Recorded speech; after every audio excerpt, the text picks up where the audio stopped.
Hello, my fellow unicorns. Today I am going to read the final story in Terrifying Tales to Tell at Night. For this occasion, I recently purchased a vintage 90s pumpkin bucket, and I put some lights inside, and this little ghosty. And I wish I got more. It was only $2.99, and I thought just the one, but I really wish I got more, so I think I'm going to get some more tomorrow. But they're going to be our friends listening to the story while I read. The last story is Are You Afraid of the Dark? By Charles L. Grant. The storm began moving just below the horizon, setting houses and trees in sharp silhouette, freezing the clouds in gray and rolling white. It buried the sunset and drove off the stars, and replaced the moon's shadows with strobic shadows of its own. Yet, it was harmless out there, far enough away to make people smile, glance at their watches, and walk only a bit faster. There was no warning in the forecast, and its own warning was muttered, softened by the spring air that just an hour ago filled with sun and new flowers and leaves, brilliant green on the trees along the curves. Then the breeze became a wind, and the storm turned around, a panther stalking the night with flashes of lightning where its claws touched the ground, grumblings of thunder when it spotted its prey. The breeze became a wind, and the temperature dropped, and all that was left was waiting for the rain. The padded deacon's bench had been turned around to face the picture window in the den. The floral draperies had been pulled back, the lights had been turned off, and the backyard was visible only between the blinks of an eye as the storm moved overhead and crashed down on the house. Lightning escaped the confines of black clouds, flaring, crackling, giving the trees angled movement and turning the back hedge into a huge black wall. The ornamental wishing well, the bird bath, the tool shed in the corner, all of them curiously flat when the air burned blue-white ahead of the thunder. The leaves were silver, the grass pale gray, and the reflections in the pane were bloodless and transparent. "She's right," Jeremy Neal said, squirming on the bench but not wanting to leave. "Bernie's right. It's just like a movie." "It is not. It's stupid. It's dark out. Can't you see that?" Stacy flinched at the next lightning bolt, but he still wasn't impressed. "It's dumb. I want to watch TV. Bernie says we can't," Will reminded him. "She says we have to wait until something good comes on." "Her real name," said Stacy, "is Bernadette, and Bernadette is a real pain in the ass." Jeremy winced at the way his friend talked about their new babysitter, but he didn't say a word. Scolding Stacy Parsons was a waste of time. He knew that. He had heard his mother tell his father that 100 times, and heard them wonder how the boy's parents managed without strangling him. That part was a joke. At least, he thought it was a joke.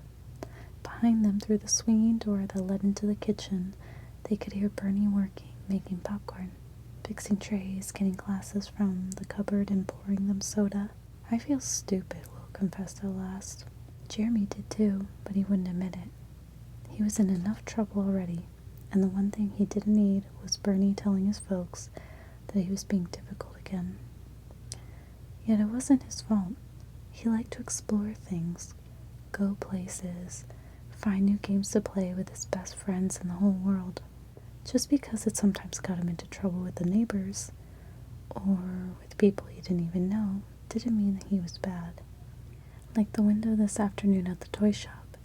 He didn't mean to break it, but Stacy had ducked when he tossed the rock at him. Not a throw, just a toss. And it must have hit the pain just right, because the next thing they knew, there was glass all over the pavement, and lots of big people reaching for them so they wouldn't run away. It was an accident. His parents didn't believe him, and parents, Stacy had said once, never believed the kid when there was a grown-up around. You had to be big to be believed. You had to be able to defend yourself with something else besides tears. I'm hungry, Will Young said, standing and walking away from the window. He turned on a lamp, blinking at the light. Yeah, said Stacy. He stood, gestured, and he and Jeremy turned the bench around where it belonged. Then he closed the drapes and sat again, hands in his lap, feet swinging. I wish he'd hurry out. It's like prison, Will said, rubbing his hands together and grinning. Bernie is the guard, see? And her parents are off to see the governor to find out when they're going to throw the switch. Where'd you hear that? Jeremy asked. Saw it in a movie. Jeremy shook his head. I saw that movie, and you got it wrong. They're supposed to find out if the governor is going to stop them from throwing the switch. Sure, Stacy said.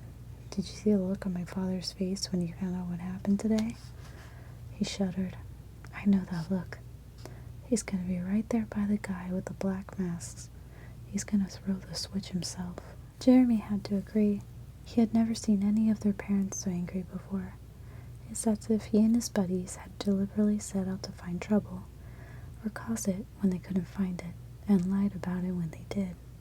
Of course, they didn't always tell the truth, because then they'd really get clobbered.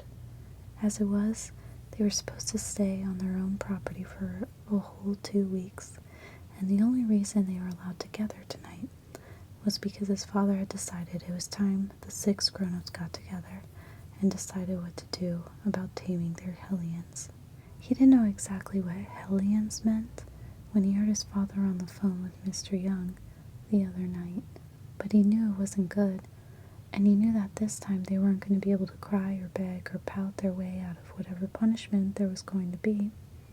Staying home wasn't punishment. Staying home was only getting ready for whatever big stuff was coming after. Lightning and thunder.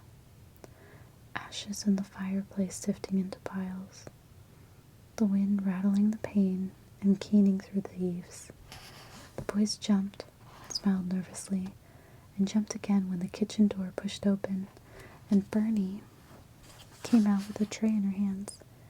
She walked to the card table in the middle of the room and put the tray in the center.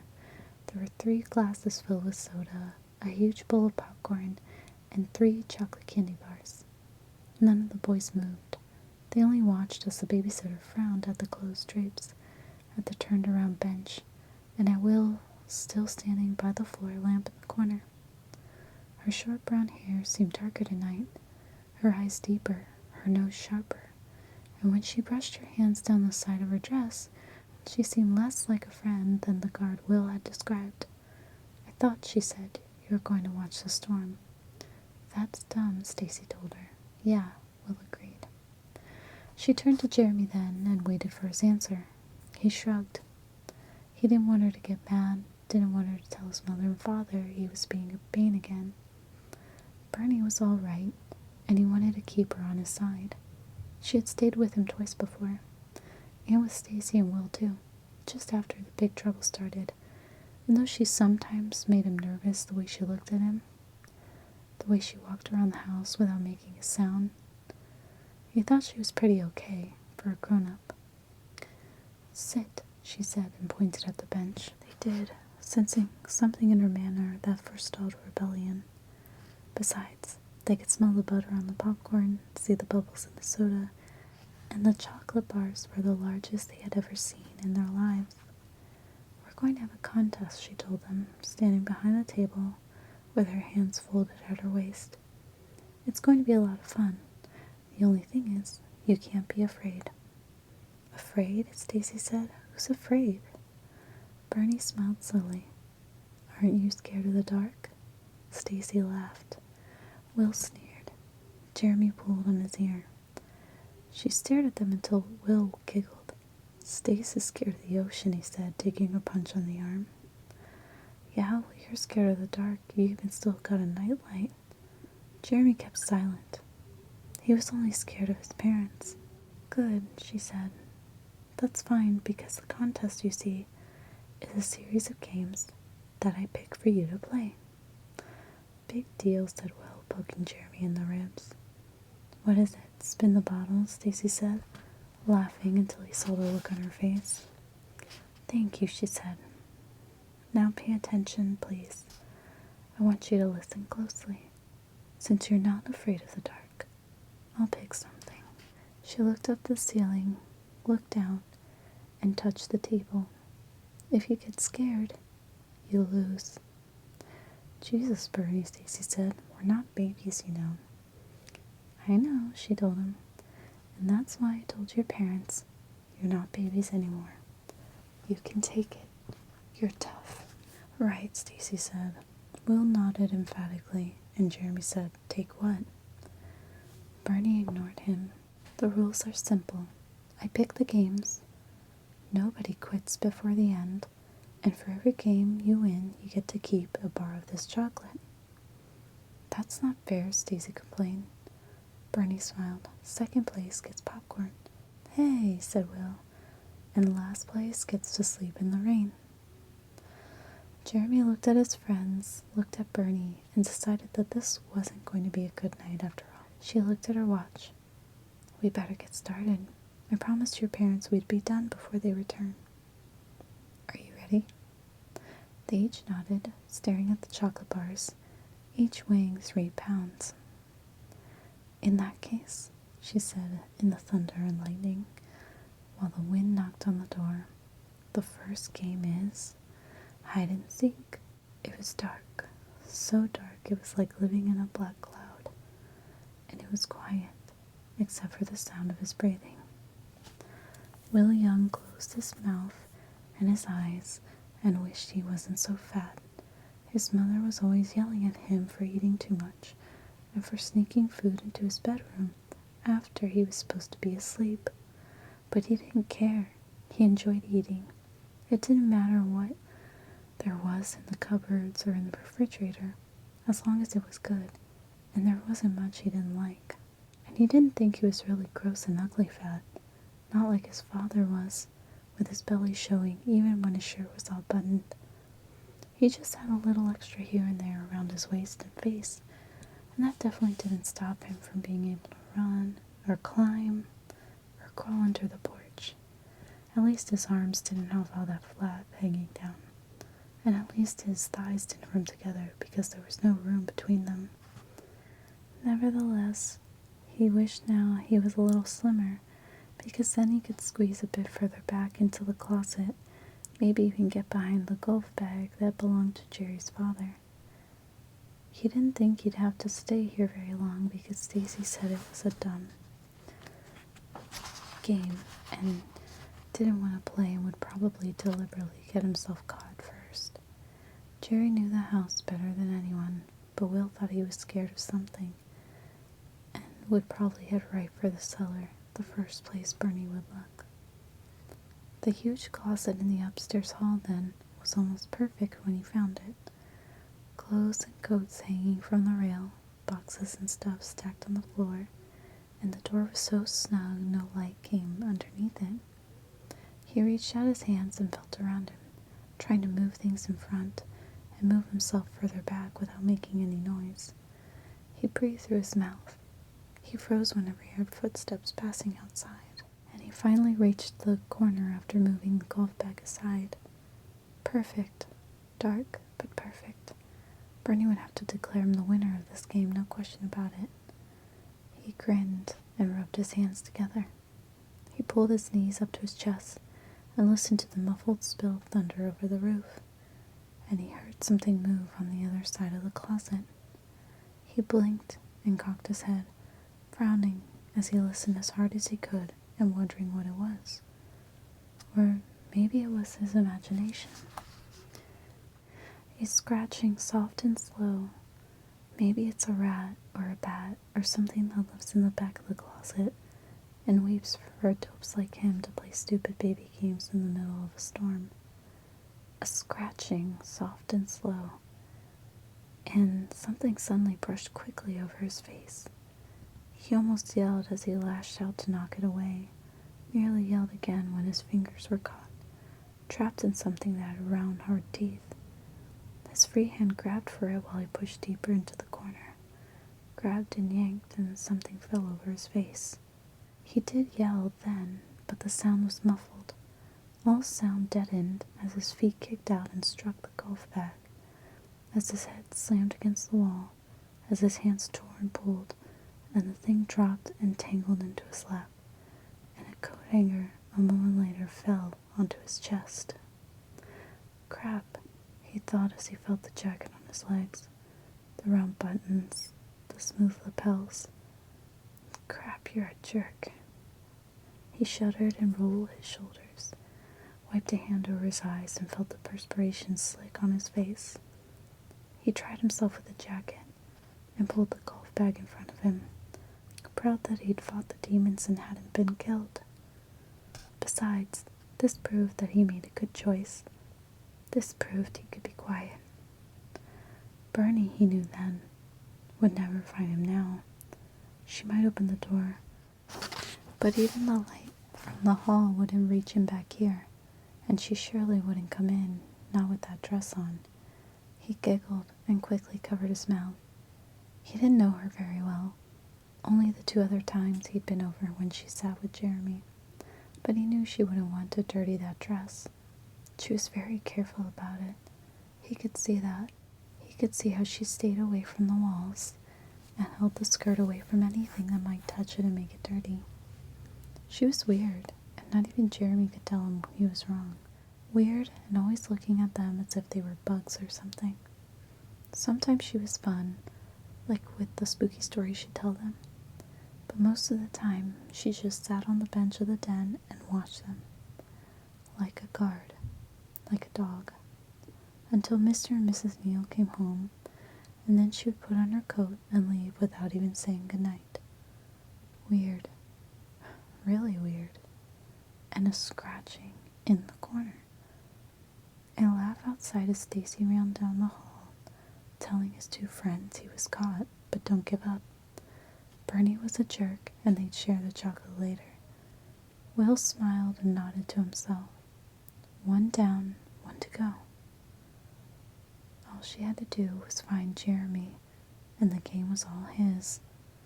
All that candy, all his.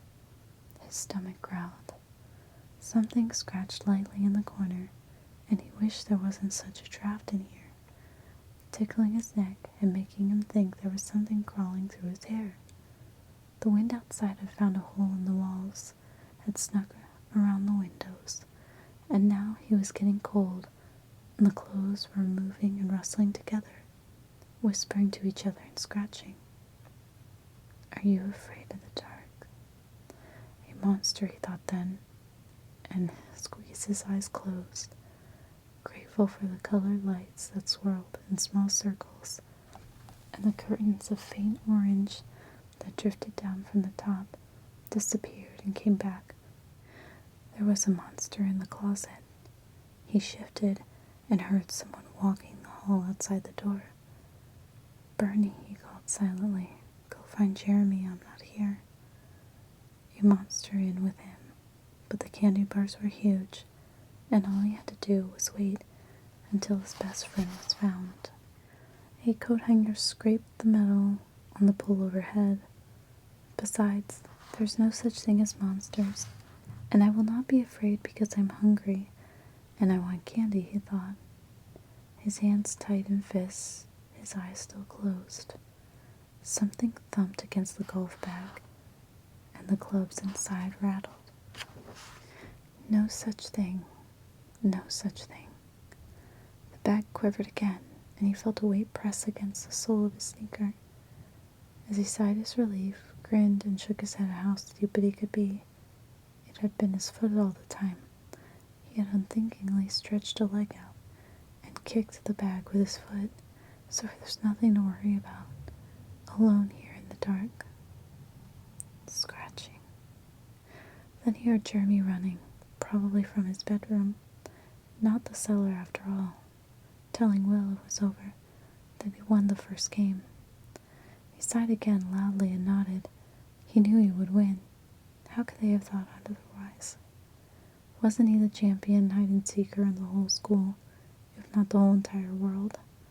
Couldn't he do something wrong and then hide from his parents until they were nearly frantic with fear, and he popped out and smiled and they forgot they were angry? Crap, he was the champ. Bernie should have known. A footstep by the door, and a scratching inside. He grinned and shifted and took hold of the bag. Someone turned the lock, and walked away. Hey, he said, Bernie, it's me. And he pushed the bag aside and saw red eyes staring at him.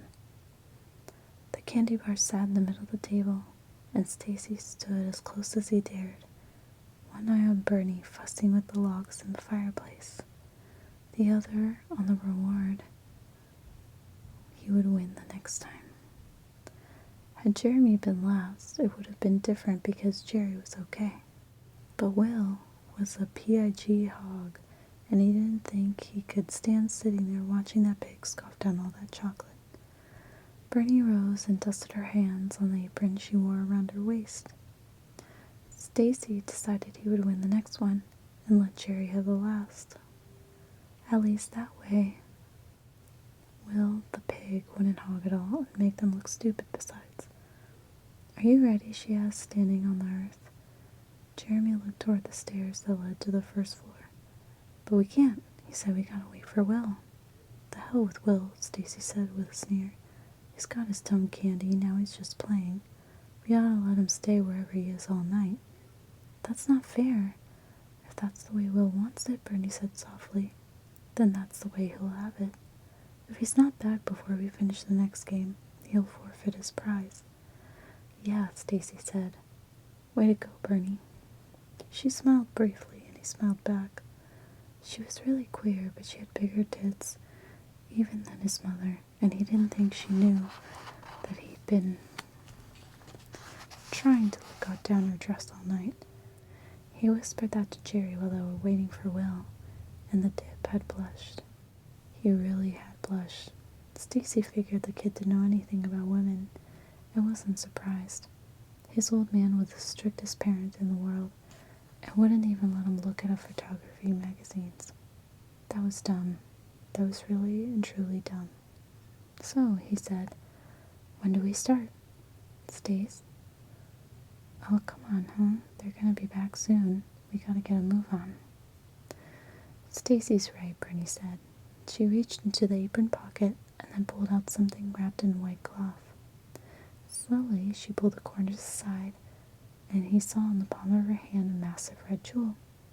It caught the dim light and doubled in. It seemed to quiver when thunder rumbled through the room. Wow, he said. This, she said, was taken from a very rich man. He has the police looking for it. He's given them 1 hour to find it or else. She smiled without showing her teeth. We're going to play cops and robbers. Stacy knew he had made a mistake. He should have found some place inside to hide the jewel, but he had convinced himself that Jerry would have found it in less than 10 minutes. After all, it was his house, and he knew all the good places where such a thing could be hidden. But this was silly. He stood on the patio, the wind tearing at his hair and lashing it in his face, making him squint, hunching his shoulders, making his arms tremble as he considered digging a hole in one of the potted plants and burying it there. No, once Jerry knew he'd left the house, that would be the first place he'd look, and there wasn't time to dig a hole in the yard because the ground was still hard and he didn't have any tools. Dumb Parsons, he told himself when the wind turned him around. Really and truly dumb. Then a streak of clouds smothered lightly illuminated the backyard, and he grinned so hard his cheeks began to ache. The well, that stupid plaster well Miss Neal had bought last summer. They were forbidden to go near it, to touch or even breathe on it, which didn't bother him because he thought it was stupid. What good was a well that didn't go anywhere? All Mr. Neal had done was take it out of the station wagon with Jerry hand his help and carried it to the yard, plunked it down, and got himself a beer to celebrate. Mrs. Neal applauded like they had moved the stupid damn Empire State Building, and after that she and Jerry's father would sit on the patio and toss pennies at it, making wishes. She wanted Stacy to do it once, and he did because Jerry was his friend, but he felt dumb and made Jerry swear later he wouldn't tell a soul. Then in August, he had an idea. Mr. Neal was getting pretty good at pitching the coins in. And he could even do it most of the times with his eyes closed. So one night, when they were supposed to have been over at Will's, they snuck through the hole in the hedge and moved the well over. Just a few inches, not enough to notice. Mr. Neal missed, moved his chair, and recovered his aim. They moved the well again, back to where it was, and sat on the other side of the hedge in Will's yard, and laughed themselves into hiccups when they heard the guy swearing. They managed it twice more, until the night Jerry slipped on the damn grass and the well landed hard. One side cracked. A small split they didn't think anybody would notice. Mrs. Neal did, and that stupid Jerry broke the minute she asked him if they had been fooling around. Stupid-ass Jerry. Him and his stupid-ass books, and his posters, and not even knowing what Bernie looks like without her clothes. Damn, but they got into a hell of a lot of trouble, especially when Stacy had let slip a bad word where his mother grabbed for his arm. Christ, that had put him in his room for a whole goddamn week. The well, then. Jerry was still too scared to go near it, and he wouldn't dream that his old pal still had the nerve. He hurried off the patio into the grass, crouched over, and running on his toes, stopping once when lightning put a shadow in front of him, and took him a moment to realize it was his own. He looked back over his shoulder. The draperies were still closed, and he dove around the side of the well, out of the wind. Buried lightning again, and the mutter of thunder, and he whirled around when he thought he heard something coming through the hedge. Nothing. It was nothing. The leaves husked and branches rattled, and grass crawled towards his legs, and all the houses he could see were perfectly dark. Holes in the night, mouths of black monsters that ate people after sunset. Damn, he said into the wind. It made him feel better, because the wind was getting on his nerves. Damn, crap, blast hell, he smiled. And he pulled the ruby out of his pocket, lifted his hand to drop it into the well, when he stopped, frowned, and wondered just how stupid dumb Jerry really was. He just might think of the well, he just might, and if he looked inside with a flashlight, he'd see it right away and get all the chocolate. Worse, he'd brag about it to every kid in the school, every day for a goddamn year. Worse yet, he'd prove he was such a good little boy that his parents would lift the grounding and leave Stacy stuck in his room. What he had to do then was think like a robber, a crook who was going to come back real soon and take the loot and run away once the cops had been by. He nodded to himself, looked back to the tool shed, and knew it was too obvious. If he was going to hide it out here, then he would have to put it in the well, but cover it with something. Grass, maybe some dirt, so the light wouldn't shine off it. Suddenly, lightning sheared out of the clouds, ripping a hole in the night like a sheet tearing in half.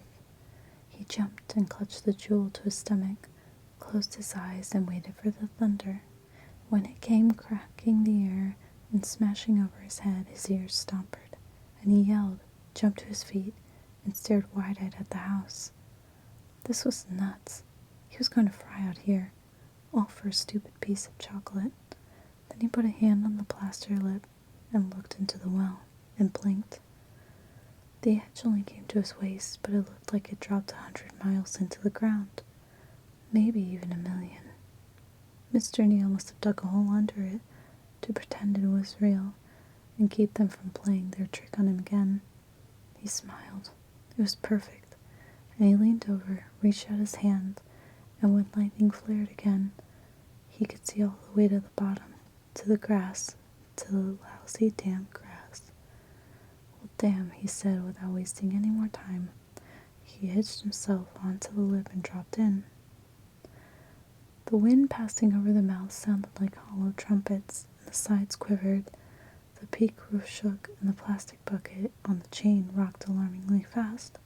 It was a tight fit, but he had plenty of room to dig a small hole between his shoes with his fingers, place the jewel carefully inside, and cover it again. Then he waited for the next bolt to be sure his work couldn't be seen.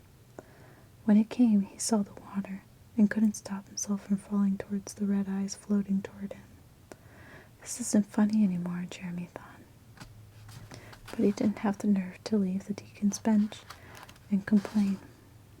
Bernie was in the kitchen again, making something on the stove, rattling pans and banging spoons, and whistling so far off key, the noise scraped his spine like claws on a blackboard. This isn't fun. He looked over his shoulder, out the window to the yard that flicked in and out of his vision. White, black, white again, and jumping over the well in the center. He had thought a few minutes ago that he'd seen Stacy creeping around there. When the lightning came again and there was nothing to see, he changed his mind. Stacy was crazy, but not crazy enough for that. His tongue touched his upper lip. His left foot tapped on the floor. He looked into the stairwell when he thought he heard Will, then looked at the back door when he thought he heard Stace. Then the kitchen door slammed open and Bernie walked in.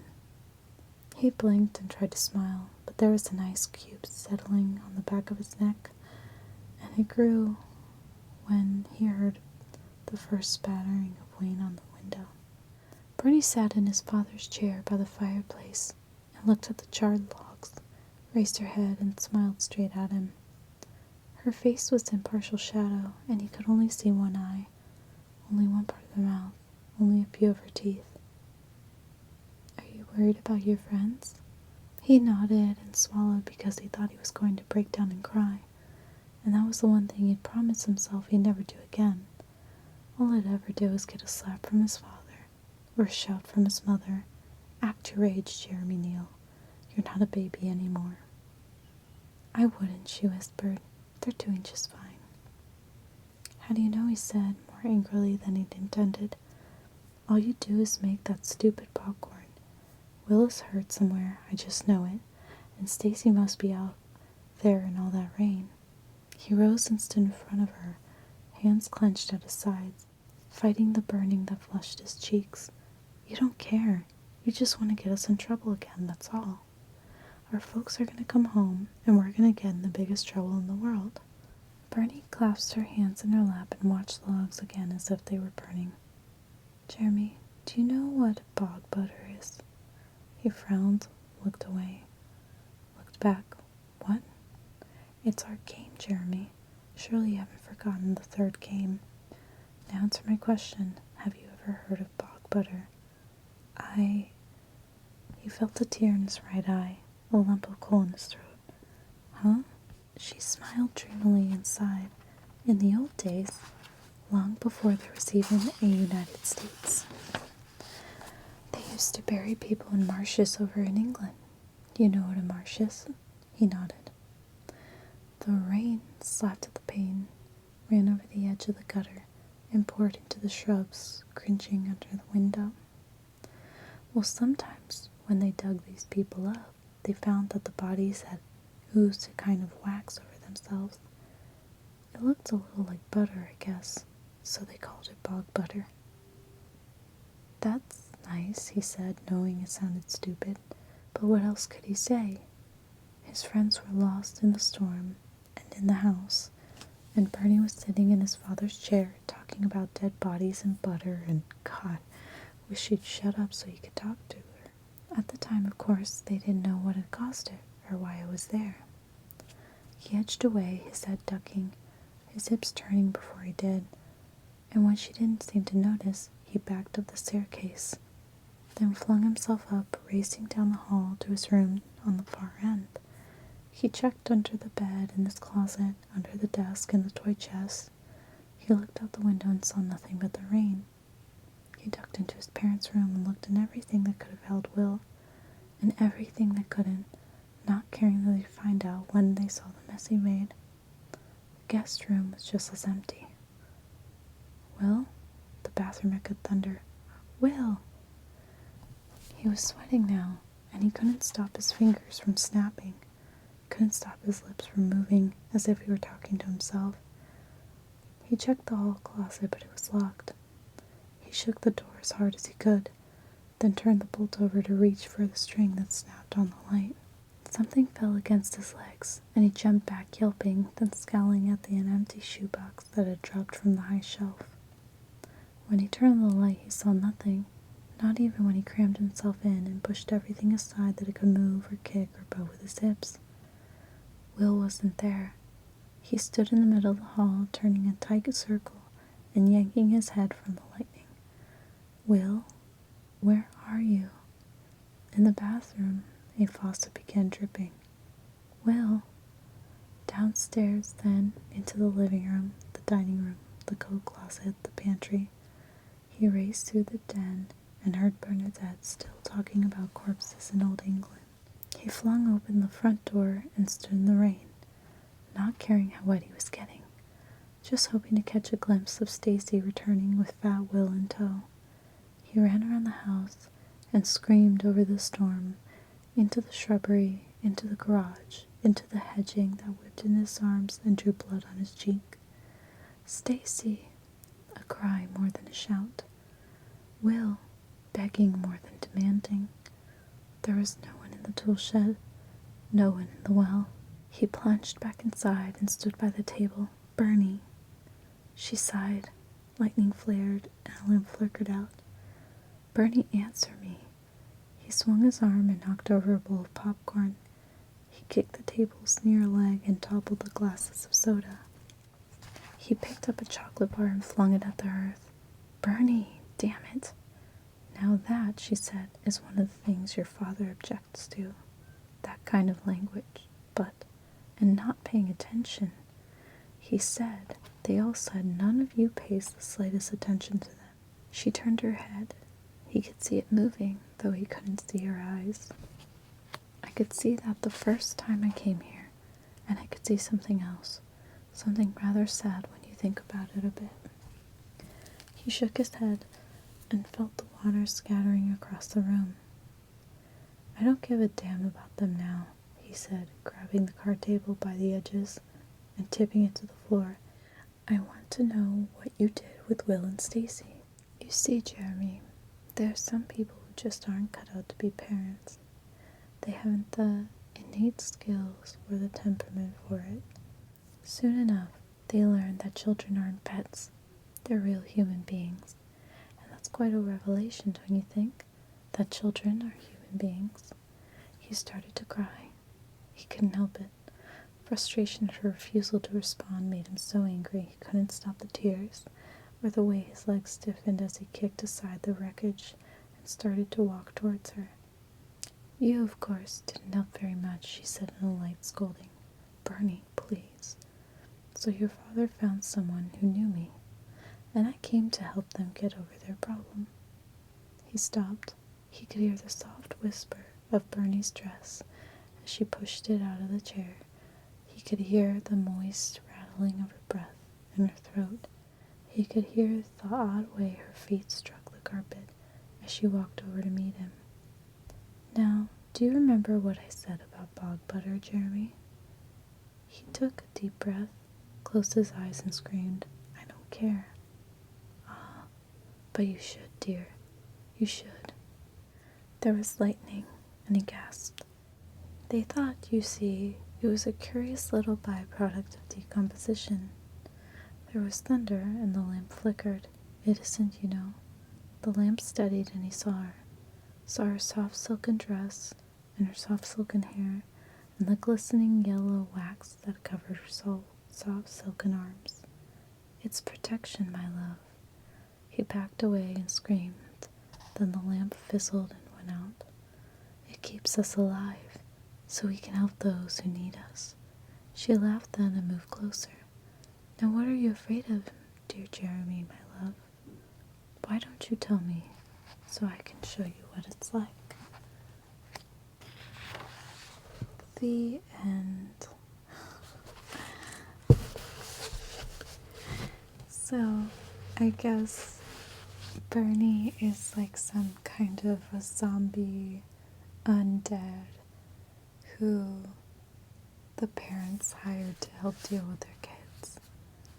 And she says they're not cut out for being parents, so I guess. So I'm guessing that they paid her to deal with them, as it were. Bog butter, that's so gross. Anyway, I really hope you enjoyed this story. I know I did. I thought it was great. Great ending to a very interesting book. So I'll put a compilation of all the stories together now that it's done as an additional video. But I wanted to thank you guys so much for watching. I hope these stories help you feel relaxed. If you have any recommendations on what you would like me to read next, please let me know. And as always, thank you so much for watching.